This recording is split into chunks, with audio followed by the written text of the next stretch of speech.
Ito ay rated SPG. Striktong patnubay at gabay ng magulang ang kailangan. Maaaring may masiselang tema, lengguwahe, karahasan, sexual, horror o droga na hindi angkop sa mga bata.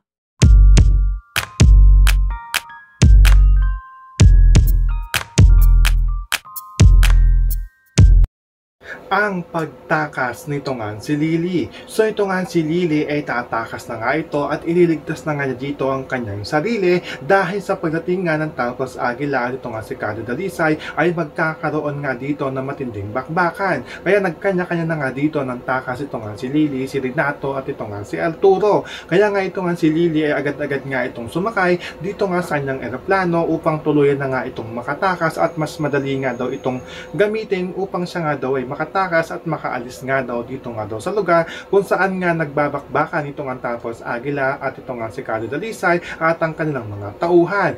Pero ito nga si Carlo ay makikita nga niya dito ang pagtakas na gagawin nito nga ni Lily, kaya agad-agad nga niya ditong hinabol nito nga si Carlo at hindi nga dito maaabutan nito nga ni Carlo ito nga si Lily dahil napalipad na nga dito itong eroplano kung saan nga nakasakay ito nga si Lily. Kaya nga ang ginawa dito nito nga ni Carlo ay pinaulanan nga niya ito ng bala ng barel, pero hindi pa nga rin dito nagtagumpay ito nga si Carlo na matamaan man lang dito ito nga si Lily.